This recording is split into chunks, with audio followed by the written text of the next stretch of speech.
खुलुमबाय स्टुडिअ दं आं राजिब बसुमतारी BTR गोजोन गोरोबथानि गेजेरजों सनितपुर बिश्वनाथ गहपुरा हाबनाय हाबै बाथ्राखौ लानानै राजखान्थिनि दान्थे बिदान्थेया जोबनानै थांबाय आरो बे समाव गोदानै जा BTRनि गाहाय मावफुं सोद्रोमा प्रमद बर' बिथाङा 125th एमेन्डमेन्ट बिलनि गेजेरजों गासै BTRआव मोन 60 बियाब जागोन बुंनायनि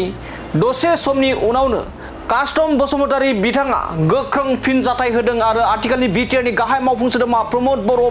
बिथाङा फोरमायनाय मोन 60 बियाब जागोन बुंनाय बाथ्राया नंखाय होनानै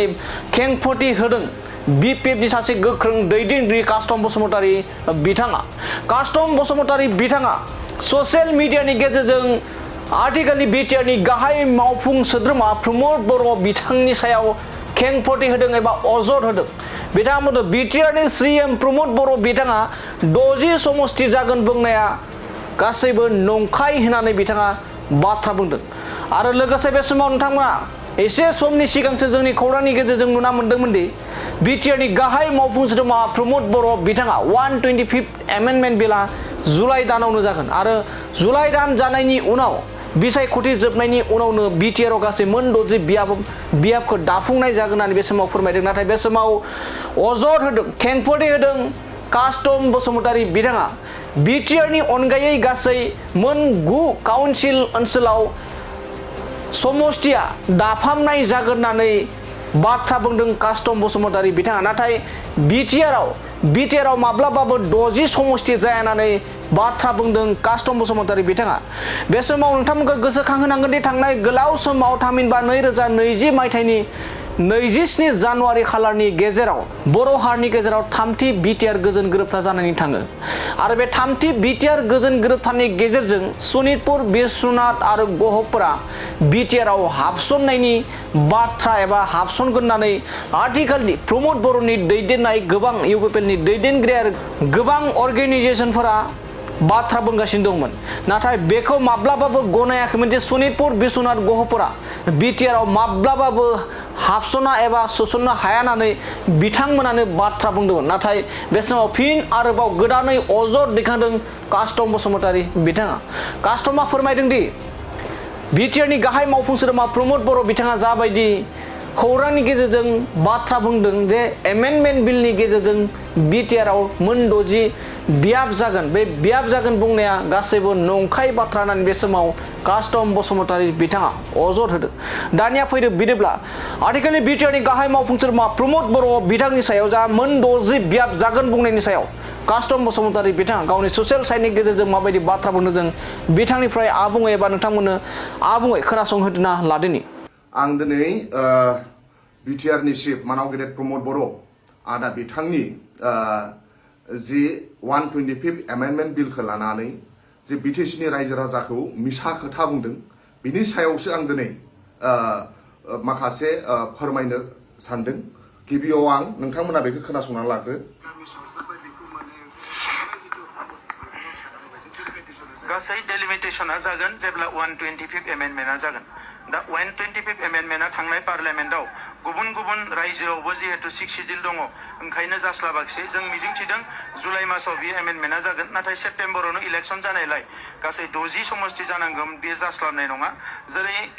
जेब्लायनो माने 125th एमेन्डमेन्टआ जागोन बिनि उनाव जोंनि समष्टिया अट'मेटिकलि 60 जागोन। जाबाय, नोंथांमोनहा बेखौ खोनासंनो मोनबाय। नै बियो 125th एमेन्डमेन्ट बिल, बियो रायजो सभायाव सौहैनाय बियो बिल रायजो सभायाव नांथानानै दङ। बे जाहैबाय 125th एमेन्डमेन्ट बिल आरो बे बिलाव 10टा 6 शिडिउलनि जाहा नर्थ इस्टआव 10टा 6 शिडिउल दं, आसामाव 3, मेघालयआव 3, मिज'रामाव 3 आरो त्रिपुरायाव 1। बे 10टा 6 शिडिउलखौ लानानै बे 125th एमेन्डमेन्ट बिल। दा आं फोरमायनो नागिरनाया बेसो जे मानाव गेदेर BTRनि चिफ प्रमद बर' आदा बिथाङा बुंदों साननैसो सिगां मिडियायाव आं बाइक होनाय नुदों जे 125th एमेन्डमेन्टआ जानायनि उनाव BTCआव अट'मेटिकलि 60टा समष्टि जागोन होननानै बिथाङा फोरमायदों। दा बे 125th एमेन्डमेन्ट बिलाव हसाके प्रमद बर' आदा बुंनाय बादि 125th एमेन्डमेन्ट बिला पास जानायनि उनाव BTCआव 60टा समष्टि जागोन नामा? दा ओंखायनो आं बे बिलखौ फरायजोब्बाय आरो बे बिलाव नोंथांमोनाबो फराय जाहाथे सोरबा मिसा खोथा बुङोब्लानो सोरबा दैदेनगिरिया मिसा खोथा बुङोब्लानो बेखौ हसा साननो नाङा फरायग्रो एभेलेबल दङ मा होनो नोंथांमोनहा बेखौ फरायना लानो हागोन नैबे गासै बिला गासै बियो गासै 75 पेजनि बे बिल बाव 10टा सिक्सडुल आसामाव मोनथाम बिटिसि कार्बि आंलं डिमा हासाव मेघालयआव मोनथाम खासि जयन्तिया आरो अट'नमास ओमफ्राय मिजोरामाव मोनथाम आरो त्रिपुरा मोनथाम बिनि डिटेल्स लिरजोबनाय दं दा आं फोरमायनो नागिरनाया प्रमद बर' आदा बिटिआरनि चिफ बिथाङा बिटिसिनि रायजो राजाखौ मिसा खोथा बुंदों जे 125 एमेन्डमेन्टआ पास जानाय लोगो लोगो 60टा समष्टि जागोन होननानै आं दिनै बे खोथाखौ बुङा जे बाव मा लिरनाय दं आं बिनिल' फिन होनो नागिरदों जे प्रमद बर' आदाया 125 एमेन्डमेन्ट बिलखौ लानानै रायजो राजानि सिगाङाव जे मिसा खोथा बुंदों 60टा समष्टि जागोन होननानै बिनि सायावल' आं फोरमायगोन 125 एमेन्डमेन्ट बिलाव मा दङ कार्बि आंलंनि थाखाय मा दं डिमा हासावनि थाखाय मा दं बिटिसिनि थाखाय मा दं आं बेखौ बुङा नाथाय प्रमद बर' आदा बुंनायनिखौल' आङो मा होनो सानदों नोंथांमोना बेखौ नायग्रो नैबे जाहैबाय रिपर्ट 223 बे जाहैबाय पार्लियामेन्ट अफ इन्डिया रायजो सभायाव नङा होमबा नै 125 एमेन्डमेन्ट बिल 2019 बे बिल बेखौ साफ्रोमबो बिटिसिनि लेखा गोरों सानसुमै मेलेमजिबि नोंथांमोनहा बेखौ नायनानै लानाया मोजां आरो बाव समष्टिनि सोमोन्दैयै 10टा सिक्सडुलाव मा लिरदों बेखौबो बाव नोंथांमोनहा फरायनो नांगोन बाव रोखा लिरखानाय दंखायो आङो गुबुनाव मा दङ आं बेखौ होननो साना नाथाय नै बेखौ नाय नोंथांमोनहा नैबाव अबे समष्टियाव अबे सिक्सडुलाव कार्बि आंलंआव खैजन जागोन डिमा हासावआव खैजन जागोन माखासे सिक्सडुलफ्राव खैजन जागोन बेखौ बाव लिरजोबनाय दङ आं बेखौ जास्ट फरायना होनो सानदों बे जाहैबाय 3.2.23 पेराग्राफआव 2 of the sixth schedule to the constitutions provide for not less than 30 members for each of the autonomous district council with 4 members to be nominated by governor of concerned state. State ko lanani concerned. There are 10 ADC, 3 in Assam, 3 in Meghalaya, 3 in Mizoram, and 1 in Tripura. Those are 6 schedule do notice out. November. Tan nathai baw malidin.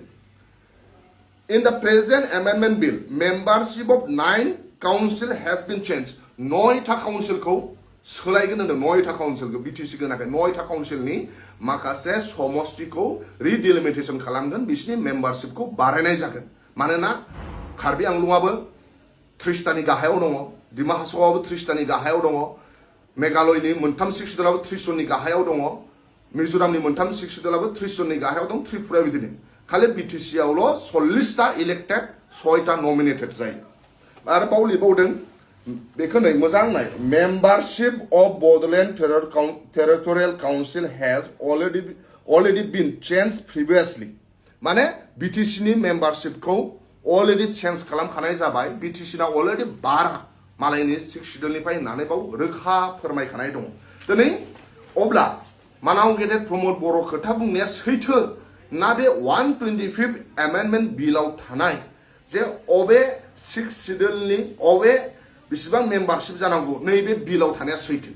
हय जुदि प्रमद बर' बुंनाया सैथोब्ला नैबे पार्लियामेन्टनि बिला रायजो सभायाव सौहैनाय गासै 75 page नाम्बारनि बे बिला मिसा जागोन आरो बे बिला जुदि हसाब्ला प्रमद बर' बुंनाय खोथाया मिसा मानोना बे बिलाव लिरनाय दङ जे बिटिसिनि मेम्बारशिपखौ अलरेडि सोलायखानाय जाबाय बिटिसिना अलरेडि 40टा इलेक्टेड आरो नमिनेटेडआ 6टाखा ओंखायनो दा 9टा माखासे थाबावनाय 6 शिड्युलनिखौसो चेन्ज खालामनाय जागोन बारायनाय जागोन होननानै बाव लिरनाय दं दा ओंखायनो रायजो राजाया सान प्रमद बर'आ मिसा ना नैबे बिला मिसा जुदि बिला हसाब्ला